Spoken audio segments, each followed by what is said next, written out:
Okay, well, this evening we are journeying on in Revelation, and tonight we will be getting to chapter 11. So, officially tonight, after the conclusion of our study, we will be halfway through Revelation. I bet some of you doubted you'd make it this far, right? But once you get halfway into something, you can't give up. There's no turning back. So here we are.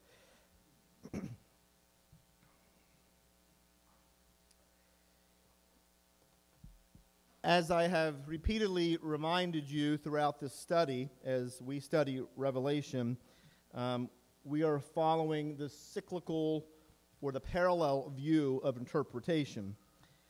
And there are 5 sections in Revelation that in a series of sections, repeat some very same events. For example, tonight, not to give too much away, but I'll give it away. Tonight, at the end of chapter 11, it's like Jesus is victorious, he reigns, and all of God's people are in heaven. It's over. Amen. And we could just stop our Revelation study tonight, right? But just like the old VCR tapes that you used to watch, what could you do? You could rewind, right? And so, in essence, that's what's going to happen, because we will start next week with some more bad news. It doesn't mean that Jesus was in control and suddenly he's not. It means that we're looking at a different parallel, a different view, a different section of the story that we have been looking at all the way through. So, this isn't the first time that we've seen heaven, if you recall, and it's certainly not going to be the last. I will say the very end of Revelation, chapter 22, ends very well, and we will all have a smile on our face that night when we walk away. Leah, if you're watching, that includes you. Encourage Leah to join us for these studies if you guys see her in church. She's been watching some of these videos, but she's not sure that she's ready to join us yet. But Revelation is a comforting book of the Bible. And I think that tonight is very disturbing, but by the end of tonight, it's also very comforting as we complete this second parallel. We have been looking at the 7 seals, and then the 7 seals led to the 7 what? Trumpets.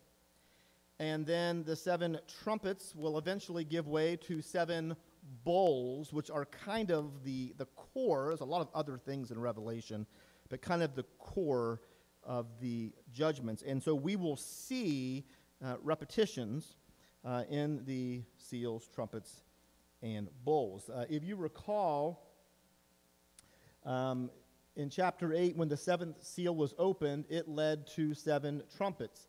And in chapters 8 and 9, we saw the first 6 of those trumpet judgments. And then tonight in chapter 11, the second half of tonight, we will see the 7th of those trumpets. In the meantime, chapter 10, which was last week, and the first half of chapter 11 this week is what Bible teachers call an interlude. It's kind of a step back, okay? And between the first 6 trumpets and the 7th. We saw that also between the 6th and 7th seals, if you recall, previously in Revelation. As we look at chapter 11, there's just some opening thoughts on it. William Barclay, who is a commentator, biblical commentator, teacher, suggests that this chapter is, quote, at one and the same time, the most difficult and the most important chapter in the book of Revelation. So no pressure there. I don't think necessarily it's the most difficult, at least not from the perspective that I'm looking at it, but it's not easy.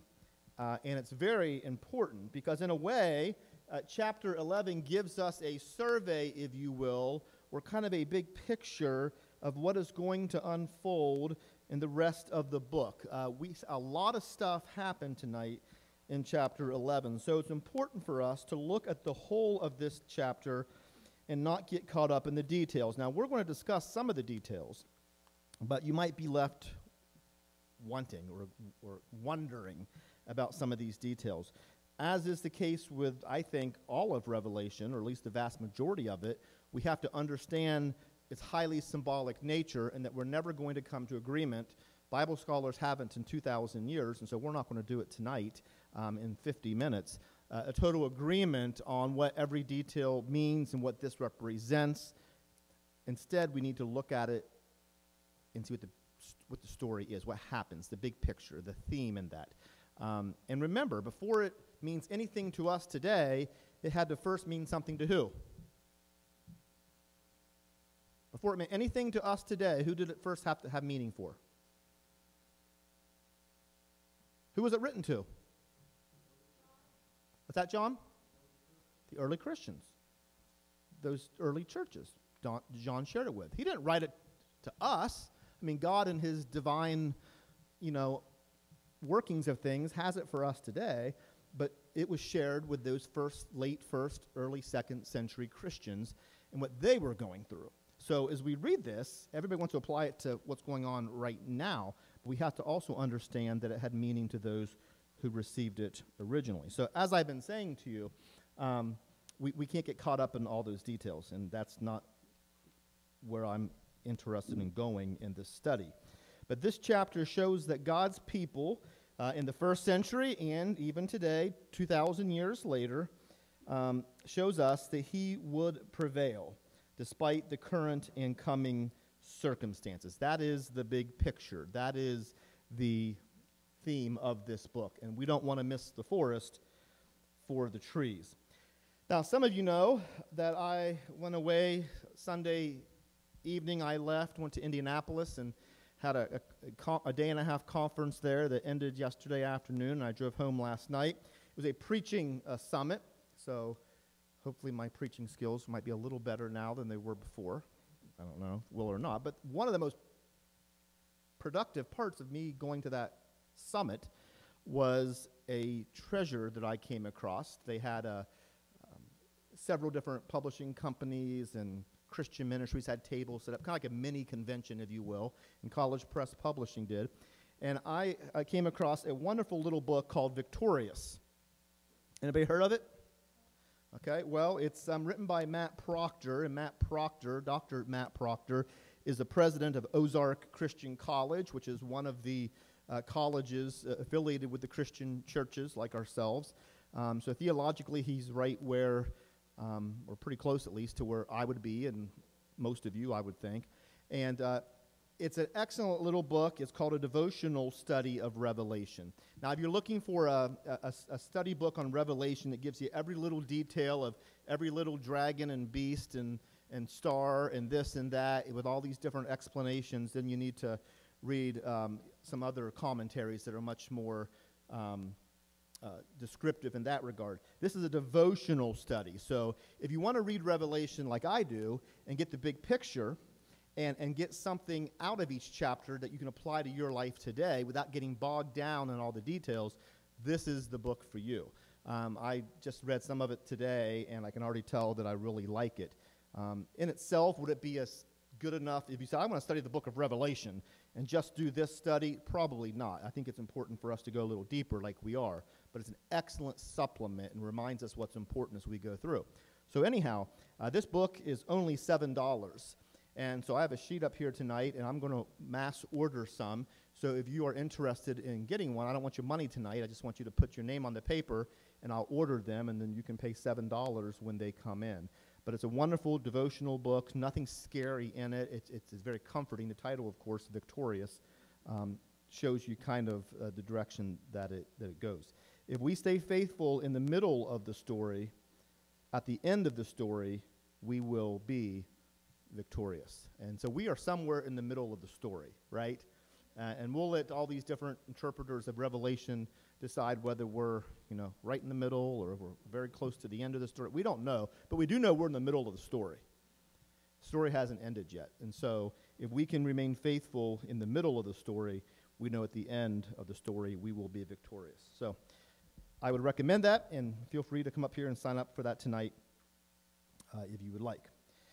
Okay, so before we look at Revelation chapter 11, I want to take a quick look at Matthew chapter 24. So have your Bibles, let's just start there. Something a little different tonight.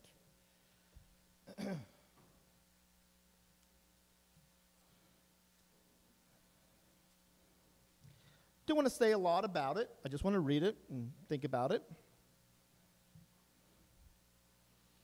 Just a few verses 27 through 31, and then we will go on into Revelation. Matthew 24, 27 through 31. For as lightning that comes from the east is visible even in the west, so will be the coming of the Son of Man. Wherever there is a carcass, there the vultures will gather. Immediately after the distress of those days, the sun will be darkened, and the moon will not give its light. The stars will fall from the sky, and the heavenly bodies will be shaken. At that time, the sign of the Son of Man will appear in the sky, and all the nations of the earth will mourn. They will see the Son of Man coming on the clouds of the sky with power and great glory. He will send his angels with a loud trumpet call, and they will gather his elect from the four winds, from one end of the heavens to the other. We read that. Some of those things might sound kind of familiar from where we've been, right? Some of those details. And tonight I think it will all come together quite well. Revelation chapter 11 is where we're going to start with the first 6 verses. Chiefly in Revelation chapter 11, we read about a temple, a couple of witnesses, and then on the second half of chapter 11, we see that 7th trumpet sounded, the final trumpet sounded, and what happens there. So let's start with the first 6 verses. I was given a reed like a measuring rod and was told, go and measure the temple of God and the altar and count the worshipers there. But exclude the outer court, do not measure it, because it has been given to the Gentiles. They will trample on the holy city for 42 months. And I will give power to my 2 witnesses, and they will prophesy for 1,260 days, clothed in sackcloth. These are the 2 olive trees and the 2 lampstands that stand before the Lord of the earth. If anyone tries to harm them, fire comes from their mouths and devours their enemies. This is how anyone who wants to harm them must die. These men have power to shut up the sky so that it will not rain during the time they are prophesying. And they have power to turn the waters into blood and to strike the earth with every kind of plague as often as they want. Okay, so as we look at this, in this section on the temple to get started, don't miss the symbolism here, okay? Don't look at this as I reminded you with the locust was like a scorpion, and that this isn't going to be literally, scorpion-like locusts crawling around the earth, killing everybody. It's symbolic of other things. Likewise here, don't read this and picture in your mind that John is out there with a reed, measuring stick, measuring the size of some physical temple. Because that's not what this is about, okay? So we have to look at this and figure out what this might be representative of and what the purpose of it, especially at this point in the prophecy, might be. So having said that, the temple most likely would be symbolic of what? What'd you say? Of believers. The temple, all throughout the New Testament, and here we are, this is the end of the New Testament, the temple is symbolic of the church, all true believers. This is true throughout the New Testament. In 1 Corinthians, turn there if you like. If not, I'll just read it to you. In 1 Corinthians chapter 3, using a different Bible tonight, and the pages don't turn quite as quickly. 1 Corinthians chapter 3, verse 16, one of those good 3:16 verses in the Bible, says, don't you know that you yourselves are God's temple, and that God's Spirit lives in you? If anyone destroys God's temple, God will destroy him. For God's temple is sacred, and you are that temple. Okay? So tonight, for the purposes of understanding this chapter, I want you to think of this temple as the church, as all true believers, those who are saved, the elect. And here, this temple is measured and worshipers are counted. This is a common thing that we see even in the Old Testament that prophets would do. Ezekiel, Zechariah, and Amos, and they would do this for different reasons. It's a way of accounting for the people of God. And there's different reasons you would account for the people of God. It might be in judgment, in destroying how many people are going to be destroyed or judged, or it could be for other reasons as well. And it's amazing as I studied this passage and looked at a myriad of different commentators that there's wide agreement that this measuring of this temple is the church, Christians, and that this is a matter of preservation. It's a counting of God's people. It is, we see the word, count the worshipers and measure the temple, measure the church.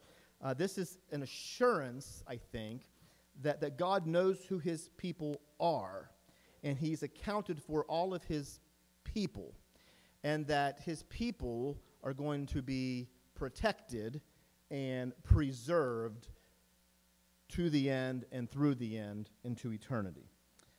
There's wide agreement on that as an interpretation for this passage, that God is counting his people and who's going to be saved. Similar to what happened in chapter 7, verses 2 and 3, the sealing. Remember when God's people were sealed? In a similar way, this is a way of God saying, these people, in the midst of this tribulation, and I don't mean the great tribulation necessarily, but in the midst of tribulation and persecution, that God knows who his people are, and you're protected. You're going to be protected by God in that big picture. And it doesn't mean that Christians won't die. Christians have always died. Christians have always been put to death. Christians have always suffered persecution from the days of Christ and throughout 2,000 years of church history. Christians have always died, but it doesn't mean that God's not protecting them at all. It's just we look at things with a very limited earthly perspective, whereas God's looking at that big picture and eternity. So, continuing on, the church, who is the temple of God, and those outside the church, in this passage, those in the outer courts, uses the word Gentiles. It doesn't mean that Gentiles can't be saved, but in the Bible, oftentimes, especially in the Old Testament, Gentiles would refer to who? Those who were not God's people, okay?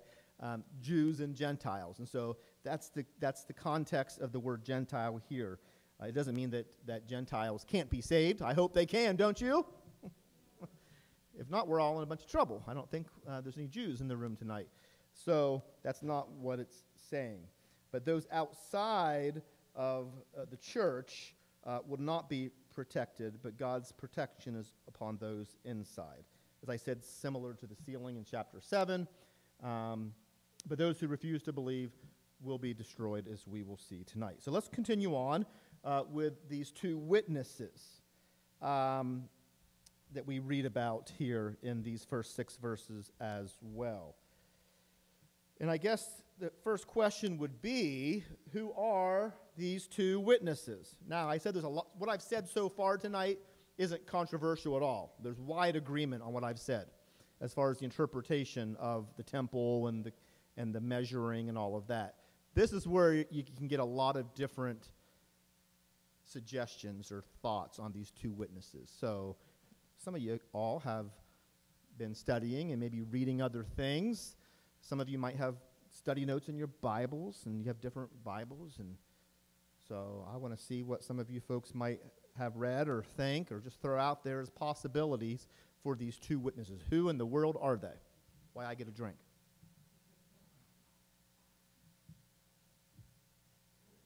Anybody? Gentiles? What else? This is no right or wrong answers here. Angels? Okay. Mike? And then Patty? Elijah and Moses. Okay. Patty? God's Word and the church.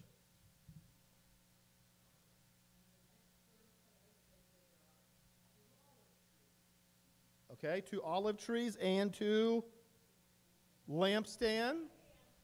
Okay. Anybody else? Okay. Well, you might be right, but I lost my clicker. There it is. You might be right, you might be wrong. And here's what some people say. Nobody said Peter and Paul. But that's one of the suggestions, Peter and Paul. Others say the law and the prophets. Others say maybe the Old Testament and the New Testament. I'm getting a little bit ahead of myself, but what does a witness do? A witness does what? Testifies. Okay? And so does the Old Testament testify about Jesus in the gospel? Yes. Does the New Testament do that? Yes. There's a strong case for Moses and Elijah, so that can't be overlooked. They were 2 of God's greatest prophets, right? And aren't they witnesses of what they've heard or seen? Yeah. They were 2 of God's greatest prophets. To Moses was given the power to inflict plagues on Egypt. And we see that in our text tonight, right, about the authority that one would have to do that. And the other, Elijah, was given power by God in 1 Kings 18 to stop the rain. We read about that tonight in verse 6 of chapter 11, right? Both Moses and Elijah were present at the transfiguration of Jesus, if you recall that story. In Matthew 17 and other places as well. And then the question arises, well, if so much in Revelation is symbolic, there's one more. The Old Testament people of God, which a biblical metaphor for the Old Testament people of God would be an olive tree, and it just is. And then the New Testament people of God, lampstand. So the 2 witnesses being God's people in the Old Testament, those who were saved by faith in a coming Messiah, and then God's people in the New Testament age, those who are saved by faith in Jesus. Okay, so that's another thought there. But as we look at this, we also have to ask ourselves, if so much in Revelation is symbolic, and so many, so many numbers are symbolic, does this necessarily have to represent 2 people?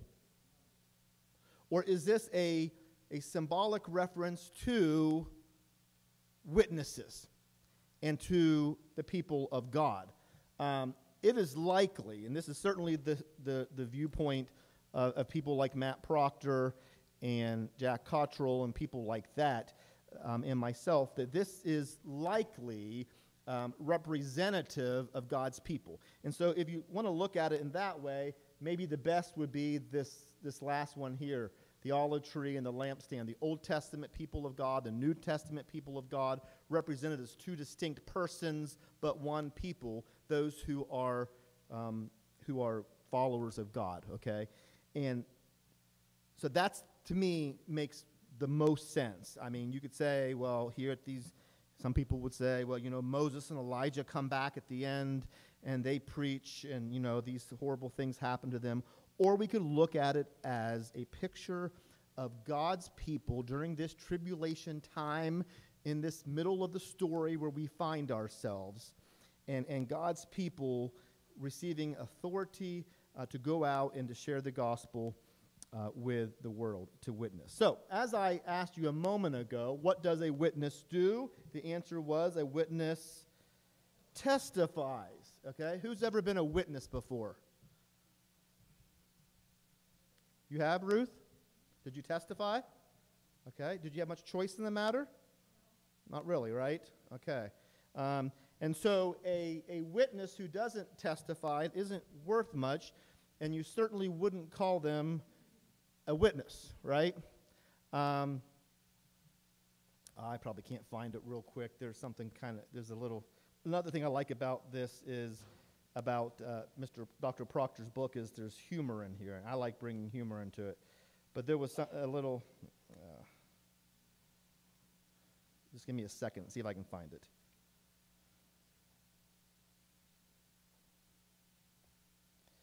I didn't find it, but I may be getting ahead of myself, but while I'm here, I do want to go ahead and read this little story.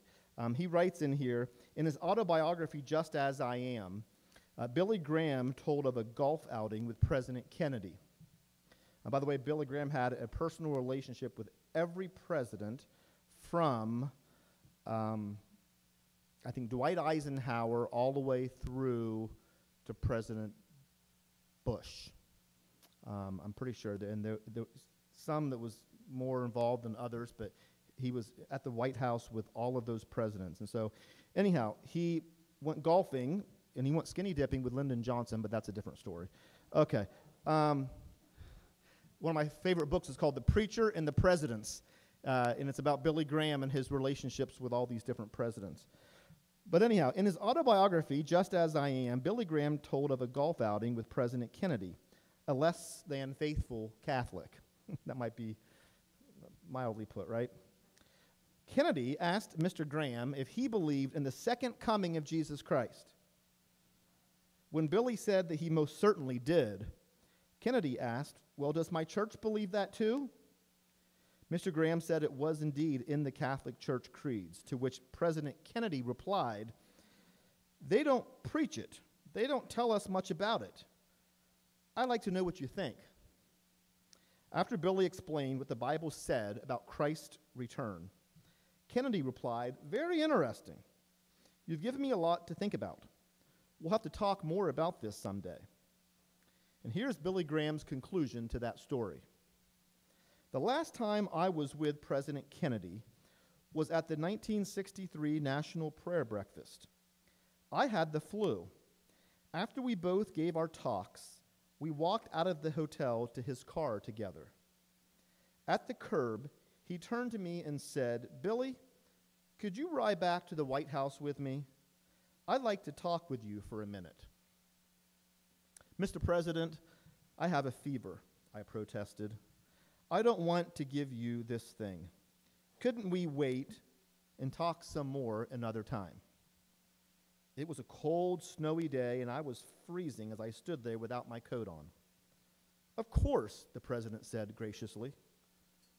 Then came November 22nd, 1963, and Billy Graham never saw President Kennedy alive again. Reflecting back, he writes, quote, his hesitation at the car door and his requests haunt me still. What was on his mind? Should I have gone with him that day? It was an irrecoverable moment in my life. And then the application is, the truth is, we do not know when our unsaved friends will stand before the judgment of Christ. So that would be a haunting thing that Billy Graham had to probably live with for the rest of his life. But it reminds us that we are witnesses, okay? And that during, I'm kind of getting ahead of myself here, but that during this time in history, in church history, as the end draws near, there will always be witnesses. And that's good to know, that God will always have a voice in the world. You can never silence the voice of God in the world. But being a witness comes with responsibility. And what is the testimony that these witnesses in Revelation 11 might share? What is the testimony about? Don't make it hard. Jesus, the end time, Jesus, right? The gospel. And the truth is that even through all of these times, we've seen a couple chapters ago, God's desire is that people will be saved. And so these witnesses, I think, are representative of God's people in the world who are testifying, calling people to repentance before it's too late. Why were they dressed in sackcloth? Because, what's that? I don't think to disguise themselves. What's sackcloth representative of? Repentance and mourning and, knowing what's coming, calling people to repentance. Is why you put ashes on your forehead, or some people do on Ash Wednesday. Same type of deal, right? Sackcloth and ashes. And so the testimony is that the Lord and his people here are sharing the gospel throughout the world, spreading the kingdom, and that has to be our message today as well. It meant something to the people in the first century. They would have read this and understood, wow, seeing what's coming, we have to testify. And the same is true for us all these years later. And the big picture is that God, the gospel is going out by the people of God, and that's confirmed by many miraculous signs. If you see here in verses 5 and 6, that fire comes from their mouths, and there's a lot of symbolism here, and devours their enemies. This is how anyone who wants to harm them must die. What do you think might be meant by that word, that phrase, fire coming out of their mouth? What's coming out of their mouth, Karen? The word of God. Truth. Like fire. The testimony of God. Coming out of their mouth. And they have power to shut up the sky so that it will not rain, as did Elijah. And they have power to turn the waters into blood and to strike the earth with every kind of plague, as did Moses, as often as they want. So God has equipped his people with power from on high as we share the gospel and testify to the gospel. And this kind of brings a little bit of clarification, or maybe a little bit of context, to a very somewhat, to some people, disturbing way to end Mark's gospel. And we'll be looking at this on Easter Sunday, actually. Hopefully, Lord willing, we make it to chapter 16. But in Mark 16, beginning with verse 15, it says, Jesus said to them, "Go into all the world and preach the good news to all creation. Whoever believes and is baptized will be saved, but whoever does not believe will be condemned. And these signs will accompany those who believe in my name. They will drive out demons. They will speak in new tongues. They will pick up snakes with their hands." They want to try that next Sunday?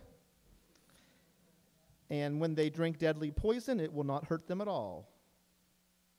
A la Jim Jones, kind of, right? Isn't that what happened with the People's Temple? It will not hurt them at all. They will place their hands on sick people, and they will get well. And after the Lord Jesus had spoken to them, he was taken up into heaven and sat at the right hand of God, which is where he is right now. And then the disciples went out and preached everywhere, and the Lord worked with them and confirmed his word by the signs that accompanied it. And if you look at if you study like a lot of these signs and wonders that God's people over the course of church history at times, especially in the first century, have been able to do, it was to confirm the truth of the message that they were sharing. They were signs to the unbelievers that this message had the stamp of approval from God. Not to test God, not to act like, we have all these miraculous powers and to show them off, but as a confirmation, if you will, that the message that they were sharing was indeed true. And we see some of that here, I think, also in chapter 11. Okay. Let's go ahead and read this next section, verses 7 through 14.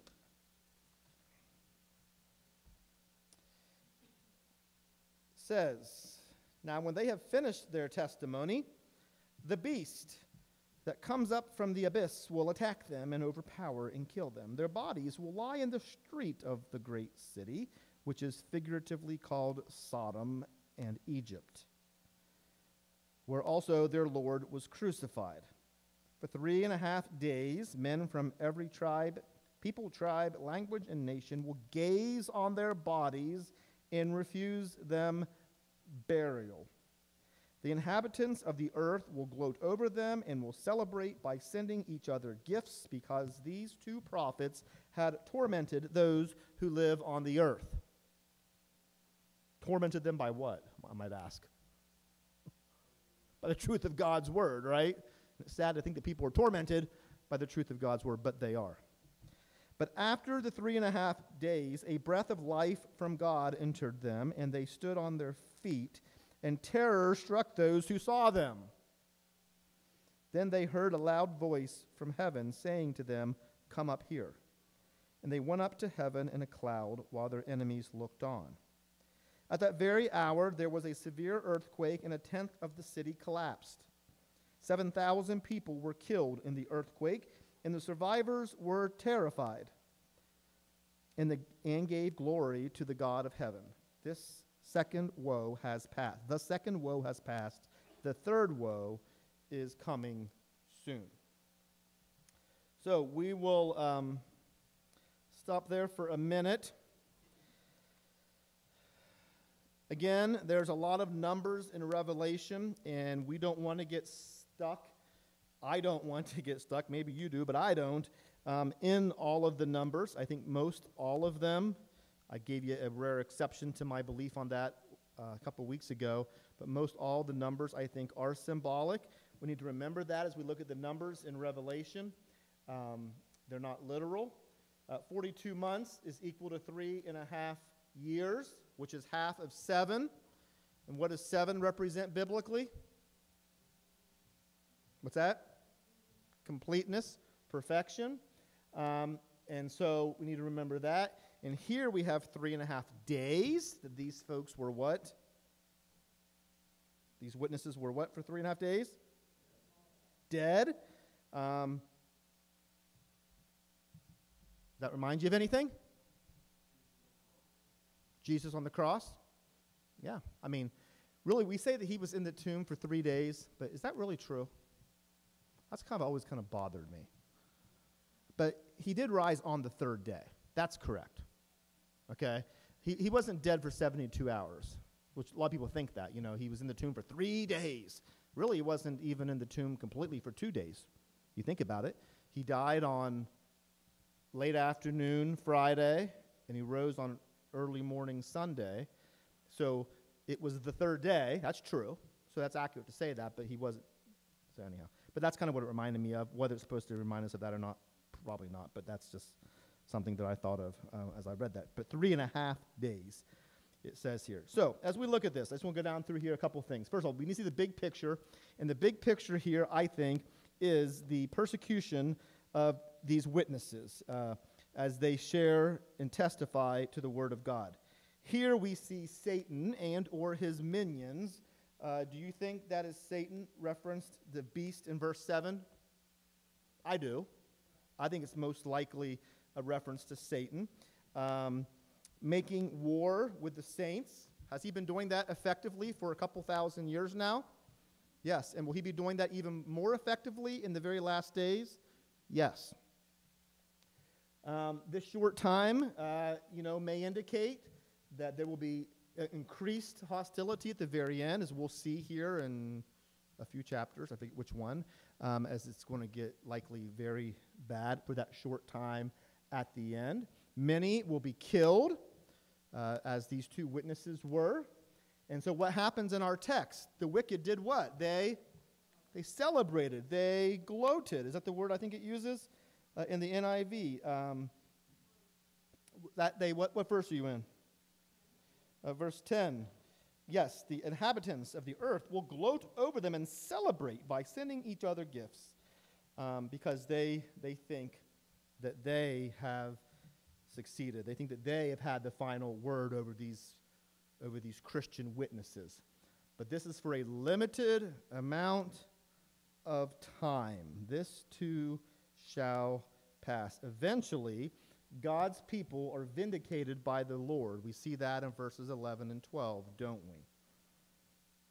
And even though it appears that God's people were going to be defeated, they were and are, in the end, victorious. So we're getting here to the end of the story, and then we're only halfway done, but we're to the end. And then, like I said, next week we're going to rewind. But we're not quite to the end yet. And I see pictures of resurrection of the dead in verse 12, don't you? How can we not see that? And what's going to immediately follow resurrection of the dead when it comes to end times? As we look at the big picture following resurrection of the dead, what's going to happen after that? It's going to be judgment, final judgment. And what's on the other side of final judgment? Eternity, the eternal states of heaven and hell. So as you look at verse 12, how can you not see a reference to resurrection of the dead? And then that leads directly into what will bring final judgment. I think the big point here is that the church is going to face persecution, but will exist to the very end. That there will always be witnesses in the midst of tribulation until the end. It's not, and I know a lot of you, this disturbs your theology if you've been watching movies or if you've read Tim LaHaye in the Left Behind series, but there's always going to be believers on earth to the very end. How is this comforting and how is it difficult? Maybe that's a rhetorical question. It's comforting to know that God will always have a voice on this earth, but it's also kind of difficult to consider that might be your voice, right? It should comfort us to know that God's people will always be present on earth as a witness to the truth. The fact is, however, it is and will be a difficult task being a witness in the last days.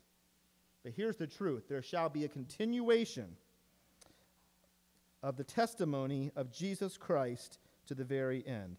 As bad as the world is today, can you imagine the world without the voice of God? Can you imagine the world without the prophetic voice of God?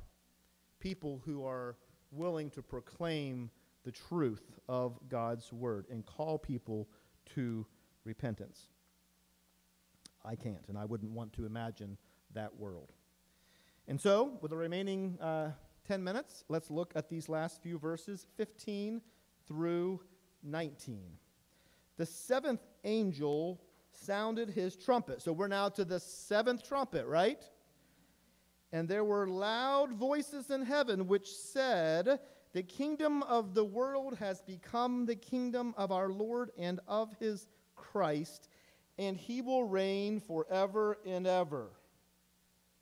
And the 24 elders who were seated on their thrones before God, remember them?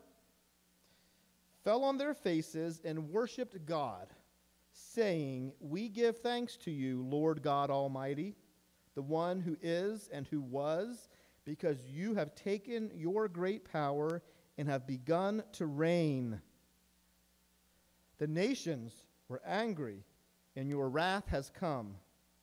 The time has come for judging the dead and for rewarding your servants, the prophets, and your saints, and those who reverence your name, both small and great, and for destroying those who destroy the earth.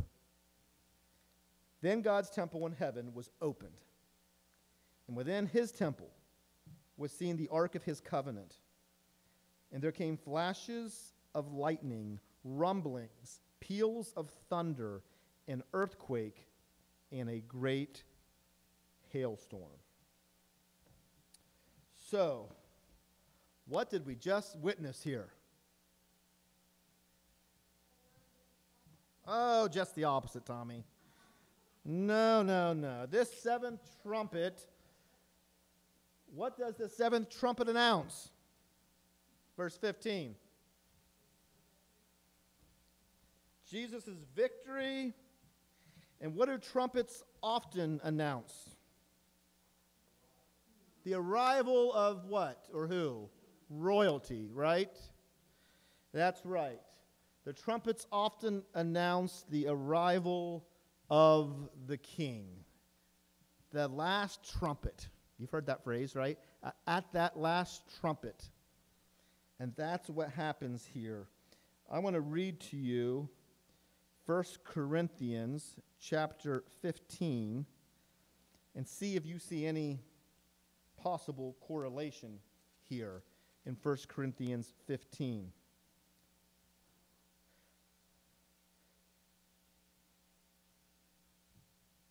I declare to you, brothers and sisters, that flesh and blood cannot inherit the kingdom of God, nor does the perishable inherit the imperishable. Listen, I tell you a mystery. We will not all sleep, but we will all be changed in a flash, in the twinkling of an eye, at the last trumpet.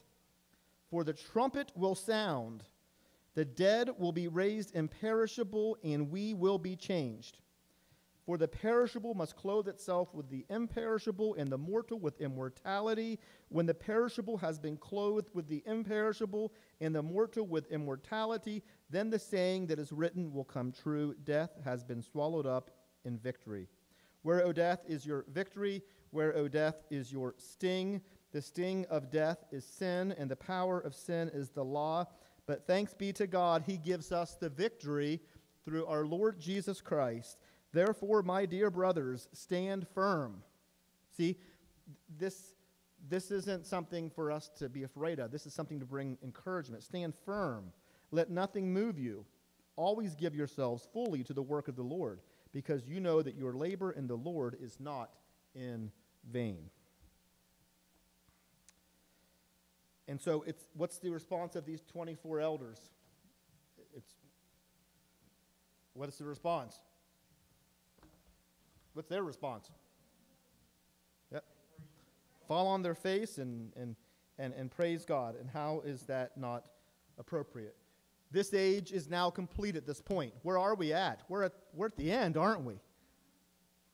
The end of the story.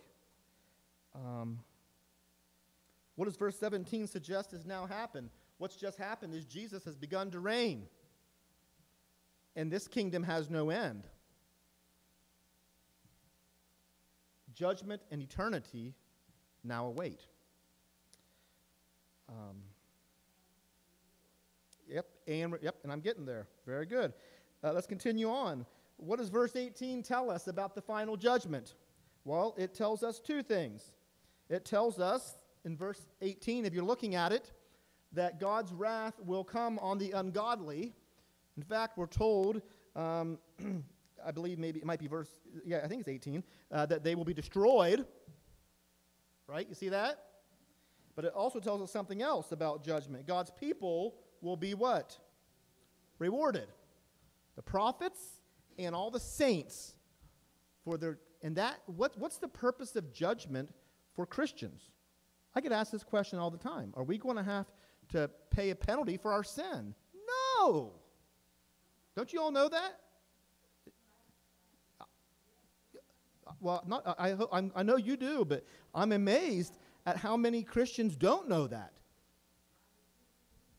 Uh-huh.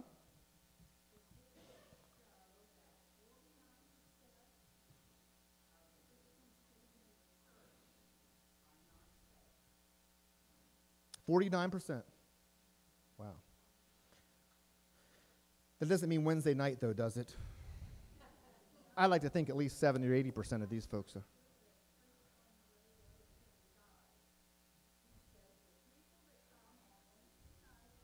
They're the saved ones. All right.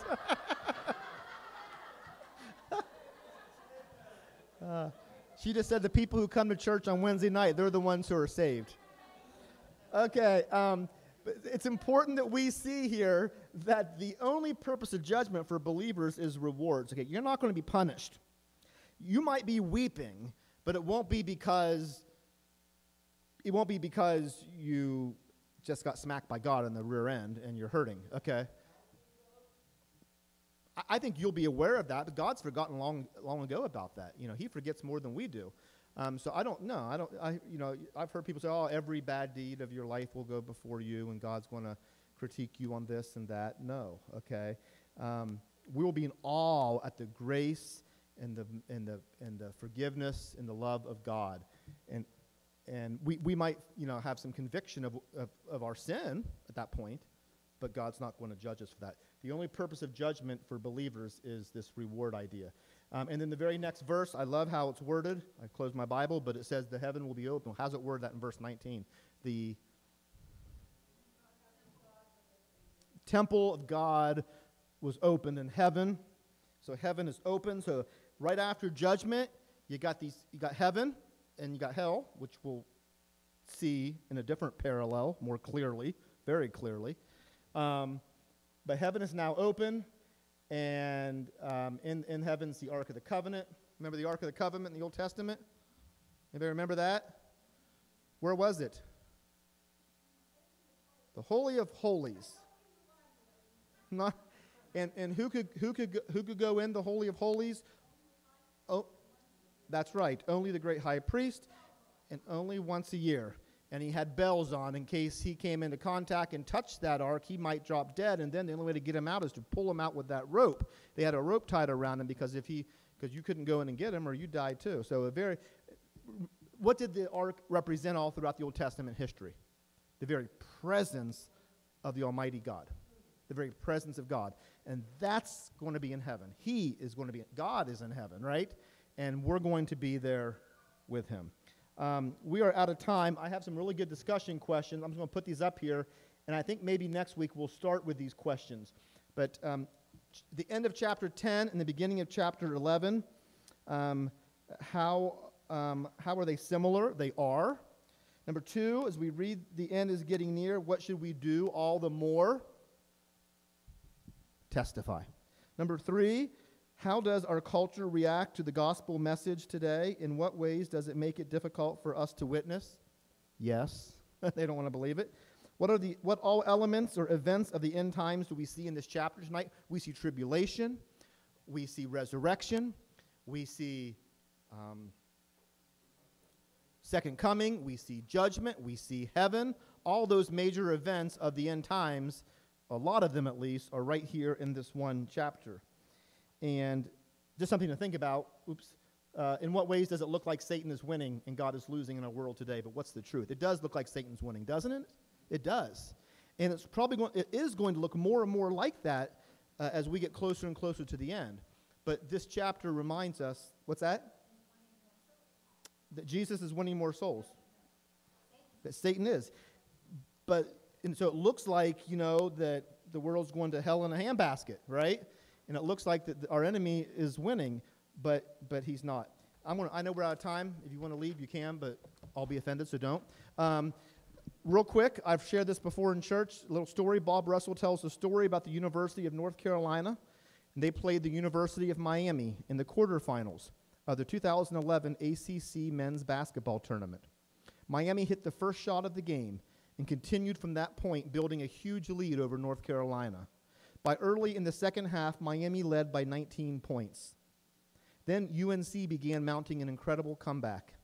They went on a 27-6 run over the last 10 minutes of the game. With less than a second left, North Carolina's Tyler Zeller hit a layup as time ran out to give North Carolina the lead and the win. It was the first and only lead that UNC had the entire game, but they led when it counted at the very end. There are 40 minutes in a college basketball game, and that breaks down to 2,400 seconds. Miami led the game for 2,399.5 seconds. That's 99.9979% of the game. But UNC led when the final buzzer sounded, and that's all that mattered. North Carolina won the game, and we're the champions. And so that's a good thing for us to keep in mind. If we stay faithful in the middle of the story, at the end of the story, we will be victorious. Amen? Amen. God bless you all. Thanks for coming. Have a safe trip home.